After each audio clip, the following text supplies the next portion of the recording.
নমস্কার বন্ধুরা, আমি আপনাদের বন্ধু ডক্টর শ্রী সুব্রত।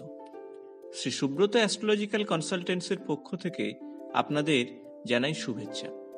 সম্পূর্ণ বিজ্ঞান ভিত্তিক ও শাস্ত্রসম্মত জ্যোতিষ আলোচনা শুনতে ও দেখতে এবং মনস্তাত্ত্বিক পরামর্শ পেতে আমার চ্যানেলটি সাবস্ক্রাইব করুন। আজ মঙ্গলবার বন্ধুরা, বজরংবলী মহাবীর হনুমানজির পূজার দিন। আপনি কি জানেন হনুমানের পূজা করলে কি কি ফল পাওয়া যায়?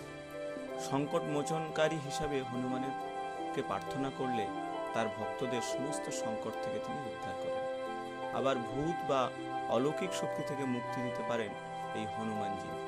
কিন্তু এমন অনেক অলৌকিক বিষয় রয়েছে, এমন অনেক বিপদ আছে যা হনুমান চল্লিশা পাঠ করলে দূর হয়। অনেক মানুষের কাছে বজরংবলী এই লীলার কথা অজানা। হনুমান চল্লিশা পাঠের নানা নিয়মবিধি রয়েছে, তবে প্রচলিত আচার মেনে মঙ্গল ও শনিবার ভোরে স্নান করে সকালেই হনুমান মন্ত্র জপ করলে তার ভক্তদের এই ধরনের সমস্যা থেকে দূর হয়ে যায়। কিন্তু প্রতিটি বিপদের ক্ষেত্রে হনুমান চল্লিশা পাঠের নিয়ম আলাদা। জীবনে যে ধরনের সংকট মোচনের জন্য রাম ভক্তের শরণাপন্ন হন মানুষ, সেক্ষেত্রে মন্ত্রপাঠের সঠিক সময় এবং কাল জানা প্রয়োজন। তাহলে সব রকমের প্রতিকূল পরিস্থিতি কাটিয়ে উঠে সাফল্যের চাবিকাঠি মিলবে সঠিক সময়ে এই পূজা অর্চনা করলে। শাস্তির হাত থেকে বাঁচতে ঈশ্বরের কাছে ক্ষমা প্রার্থনার বিকল্প হয় না। সেক্ষেত্রে হনুমান চল্লিশার মাহাত্ম্য অপরিসীম। রাতে 8 বার হনুমান চল্লিশা শুরুর লাইনগুলি আওড়ালে তাহলে আপনি অসম্ভব ভালো ফল পাবেন। পাপ মুক্ত হবে আপনার মন। অনেক ব্যক্তির উপর শনির অসন্তুষ্ট প্রভাব থাকে, অর্থাৎ আপনার জন্মকুণ্ডলিতে যদি শনির অশুভ প্রভাব থাকে, তার ফলে পদে পদে আপনাকে হোঁচট খাওয়ার সম্ভাবনা থাকে। তাই শনির দশা কাটাতে শরণাপন্ন হতে হয় এই মহাবীর। একবার শনিদেবকে প্রাণ বাঁচিয়েছিলেন মহাবীর হনুমানজি। প্রসন্ন হয়ে শনিদেব জানিয়েছিলেন হনুমানের সত্যিকারের ভক্তদের তিনি কখনো ক্ষতি করবেন না। হনুমানজি দাপর যুগে ছিলেন, ভগবান শ্রীকৃষ্ণের সেবা করতেন। হনুমানজির অনুরোধে ভগবান শ্রীকৃষ্ণ ভগবান রামচন্দ্রের রূপ ধারণ করে হনুমানজিকে একবার দর্শন দিয়েছিলেন এবং বলা হয় হনুমানজি পরম বৈষ্ণব, ভগবান হরির প্রিয় ভক্ত।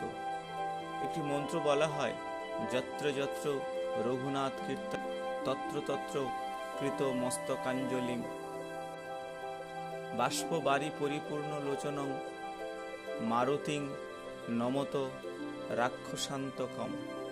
অর্থাৎ যেখানে যেখানে রঘুনাথের গুণগান করা হয় সেখানেই তিনি মস্তকে অঞ্জলি স্থাপনপূর্বক সহস্র নয়নে অবস্থান করেন। সেই রাক্ষস বিনাশী মারুতিকে অর্থাৎ হনুমানকে সকলের প্রণাম করুন।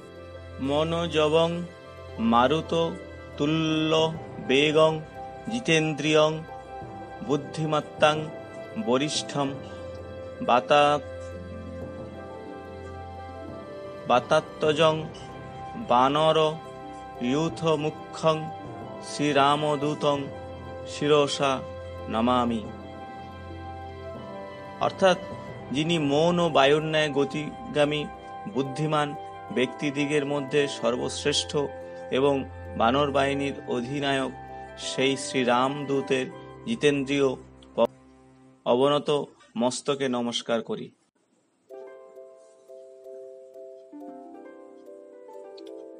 কথিত আছে হনুমানজি সমস্ত সংকটকে দূর করে দেন, তাই তাকে সংকট মোচন হনুমান বলা হয়।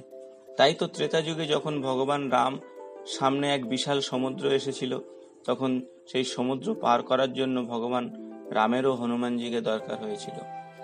শুধু তাই নয়, যখন দাপর যুগে কুরুক্ষেত্রে অর্জুনের দরকার পড়ে, তখন হনুমানজি রথের উপর বসে পাণ্ডবদের বিপদ থেকে মুক্ত করেছিলেন। হনুমানজি নিজে একজন সত্যিকারের ভক্ত ছিলেন, তাই তারও এরকম মানুষই পছন্দ যে তাকে সত্যিকারের ভক্তি করবে যারা। যে পুরুষ হোক আর মহিলা তাতে কিছু যায় আসে না, কিন্তু প্রতিটা পূজারই কিছু না কিছু নিয়ম বিধি আছে, সেগুলি লক্ষ্য করে অবশ্যই এই পূজা পাঠ করবেন বন্ধুরা। এটা তো আমরা সবাই জানি যে হনুমানজি, তাই মহিলারা যদি তার পূজা করেন তাহলে কিছু বিধি নিয়ম মেনে তাকে পূজা করতে হবে। তো আজ আমি বলবো আরো কিছু তত্ত্ব, অর্থাৎ মহিলাদের ক্ষেত্রে, অর্থাৎ মা বোনেরা পূজা অর্চনার ক্ষেত্রে কিছু নিয়ম নিষেধ না মেনে চললে তাহলে কিন্তু ভগবানজি অসম্ভবভাবে রুষ্ট হতে পারেন। হনুমানজি সিঁদুর খুব পছন্দ করেন, কিন্তু মহিলাদের সবসময় একটা কথা মনে রাখতে হবে যে তারা হনুমানজির পূজা করার সময় কোনোভাবেই যেন সিঁদুর দান না করে। মহিলারা কোনো রকম ভাবে যেন বজরং বান পাঠ না করেন। এমনকি পুরুষদেরও বজরং বান পাঠ করার সময় অনেক বিধি নিয়ম মেনে চলতে হয়। মহিলারা হনুমানজিকে আসন দেবেন না, অর্ঘ্য দেবেন না, এমনকি আচমনও করবেন না। মহিলারা যখন হনুমানজির পূজা করবেন তখন ভুল করেও তাকে পইতে দেবেন না। মহিলারা কোনো বড় অনুষ্ঠানে, অর্থাৎ হনুমানজির কোনো বড় অনুষ্ঠানে যাবেন না। কিছু সাধারণ পূজা করতে পারেন, কিন্তু অনেকক্ষণ ধরে চলা কোনো বড় অনুষ্ঠানে না যাওয়াই ভালো। মহিলারা হনুমানজির চরণে পাদুকা অর্পণ করবেন না।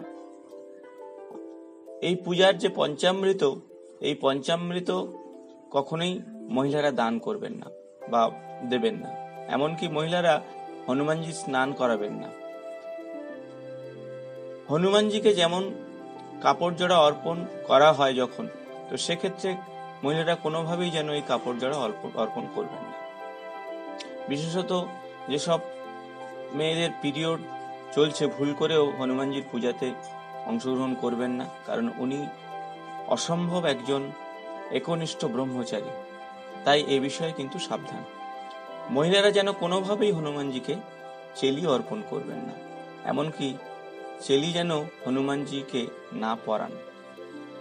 তো পাশাপাশি আমি দুটো জিনিসই বললাম, যে হনুমানজির পূজাতে কি কি লাগে এবং কি করতে হয়, আর পাশাপাশি মহিলারা যেন সেগুলো কোনগুলো করবেন আর কোনগুলো করবেন না সেগুলো ভেবেচিন্তেই করবেন।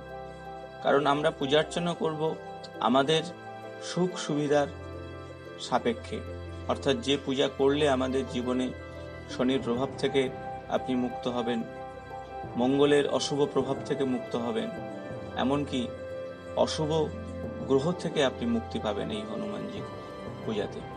এছাড়া রাহু কেতু থেকেও আপনি, তার দশা থেকে, তার অশুভ প্রভাব থেকে আপনি বাঁচবেন। তো হনুমানজিকে ভক্তি ভরে প্রণাম করুন, পূজা করুন, তাহলে এই সমস্যা থেকে আপনি অবশ্যই বের হয়ে আসতে পারবেন।